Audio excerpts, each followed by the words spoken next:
the mind converts and changes every hindrance to its activity into an aid. And so that which is a hindrance is made a furtherance to an act. And that which is an obstacle on the road helps us on this road. Marcus Aurelius, Meditations, chapter 5, verse 20. What Marcus is really saying here is that every time we face a challenge or a difficulty along our journey, the mind seeks to adapt and overcome that obstacle. We change our approach, and through conquering these challenges, we strengthen our abilities and become more motivated to reach our destination. Because of this, we should seek challenges to improve ourselves and increase our hunger for success. For what is a river without a few turns, bends, and rapids? In this, we find that growth occurs at points of challenge, not when the destination is reached. The journey is nothing without the obstacle, and the obstacle is the way.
The plan today is to go in there where I saw those bucks yesterday morning and cut them off from the food source to where they're bedding. Now, this is an interesting case where I know where they're eating, but I don't necessarily know where they're bedding because I lost track of them before they got there.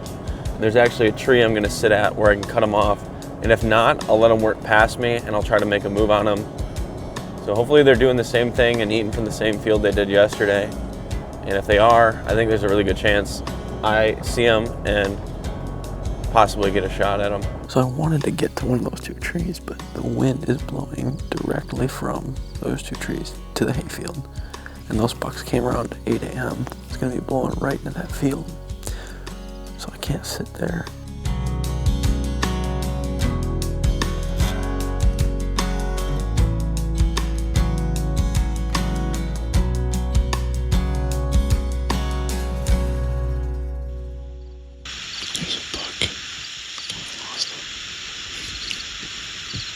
Looks like he was working towards that tree. Just a little guy.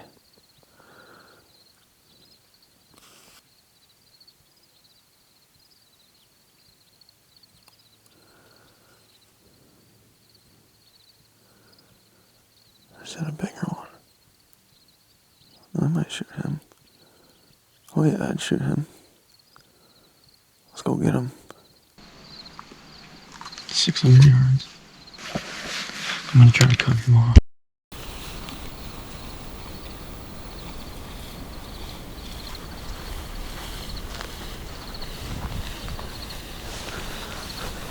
Gotta try to cover this down quick.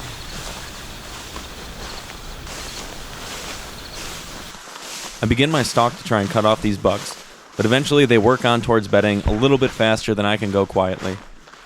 This led to me sagging behind them and eventually alerting the small buck, which caused both of them to spook. I headed back to camp and cooked lunch for the crew. We spent midday going over strategy and discussing what we were going to do that afternoon. Based on what I had seen last year, I elected a glass of swamp that had a lot of willow bedding cover.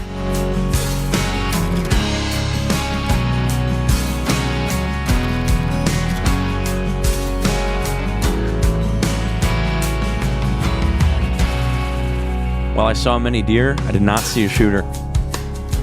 Based on what I'd seen that afternoon, I decided it was best to head back to that food source and glass from a better vantage point in the morning in hopes of bedding a buck and chasing him in a spot and stalk style hunt. It's going right where I want.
That's the velvet one I glassed yesterday.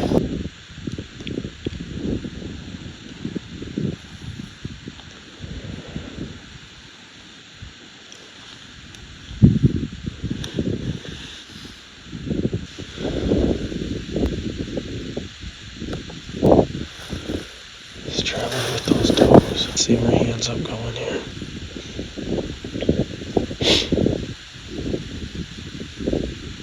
Jesus, this is a nice buck though.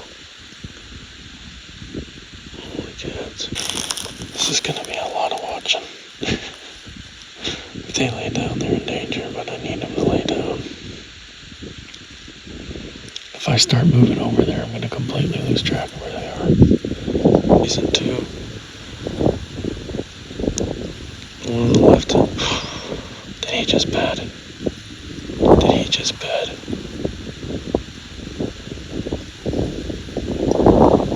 Oh, please tell me he just bedded.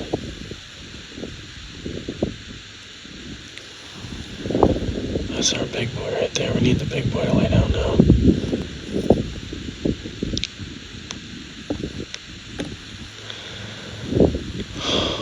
Something bedded there. I couldn't tell what kind of deer that was. Lay down by that tree now, come on. The buck disappeared behind this hill right by this tree, and he never popped out again. I spent about 5 minutes scanning the surrounding cover, seeing if he would ever appear out from behind the hill, but he never did. With 1.1 miles of ground between us, I knew I needed to cover this ground quickly in order to make sure that he didn't get up and bed somewhere else between the time I left my glassing knob to when I was in range. Let's go get him.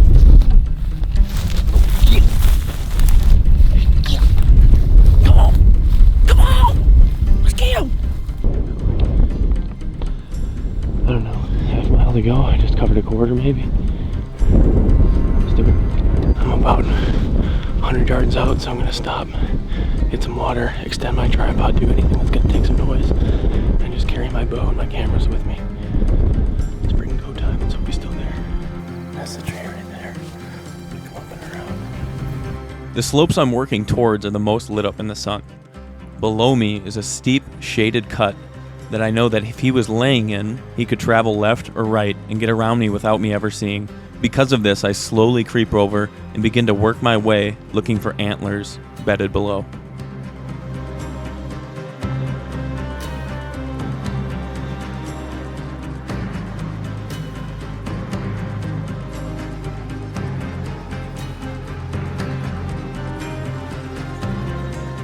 With nothing bedded in the shaded area below, I begin to think that this deer shifted beds, but I know I've been looking at the hill I last saw him behind, and I have not seen him peek out the entire way over.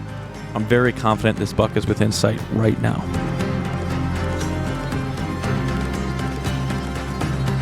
I see one of the subordinate bucks pop up from bedding and look my way. They can't quite make out what I am, moving slowly in the wind.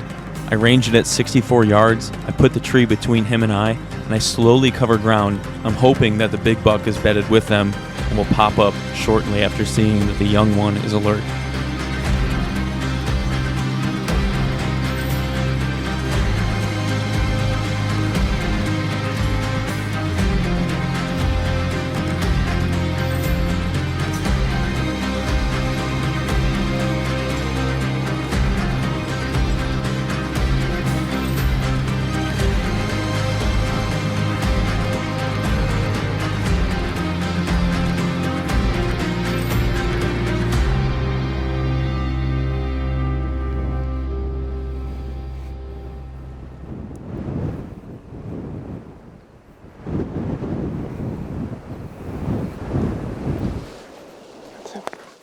Map.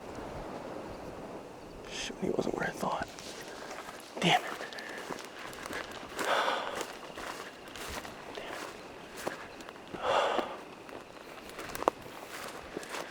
He wasn't where I thought he was. Oh my god. How was he there?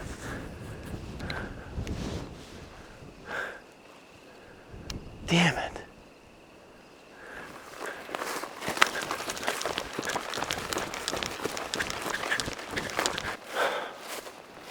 Gone. so far away. He just keeps running and running.